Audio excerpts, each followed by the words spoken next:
Bounce testing is one of the more important things because it's really what gives you your margin of safety, especially when you get to tricky aid placements.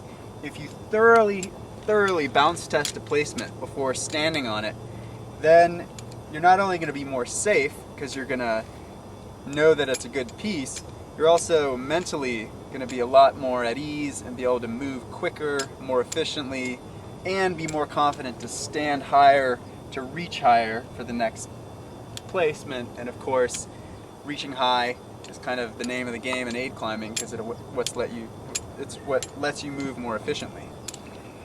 So there's two kinds of bounce testing. The first kind is where you're bounce testing on your feet, and what you do is you just step into the aider. I then point my toe down just a little bit. What this does is gives me a little bit extra leverage. And the bounce testing goes in 3 stages. The first one is where you shift your weight onto the piece and bounce on it just a tiny bit while still kind of staying with your center of with your weight on your last piece. You're just making sure that the piece isn't terrible and it doesn't just blow right away. You then start bouncing. It's very important that you look down. If you look up and the piece pulls, there's a very good chance it's going to hit you right in the face. So what you do is you look down, you bounce on it, you then can look at it, make sure it hasn't shifted and gotten weird. Now here's the important part. What I just did there, this isn't really a bounce test. That gives you knowledge that the piece isn't totally bad, but it doesn't give you knowledge that that piece is really bomber and that it's going to hold a short fall. What you then need to do is give it a real bounce test, which looks more like this. And you're really jumping up and down, you're almost trying to pull the piece out. Because if you give it just this super violent test, that's when you know it's good and when you can confidently move up onto the next piece. Now that's bounce testing on your feet. You can also bounce test on the daisy chain.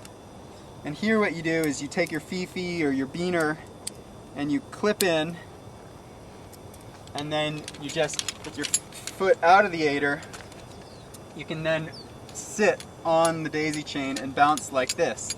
You do the same thing where you get it kind of just a little light test, make sure it's not going to pull out, bounce a little harder, look to make sure it's not moving, and then kind of give it a really hard bounce. That looks like. Once you do that, again, you know it's good.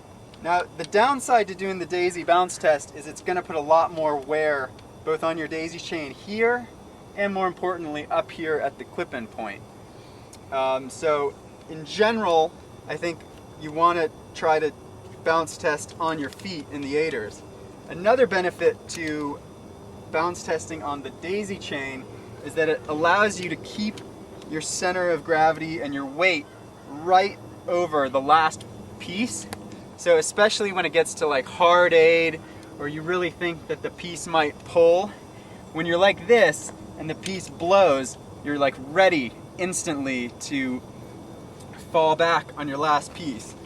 When you're on your feet in your aiders and you're bouncing, and if the piece blows, you're almost certainly going to take a little bit of a fall onto your last piece. Not much, but it just it can feel a little better if you're daisy bounce testing in that situation.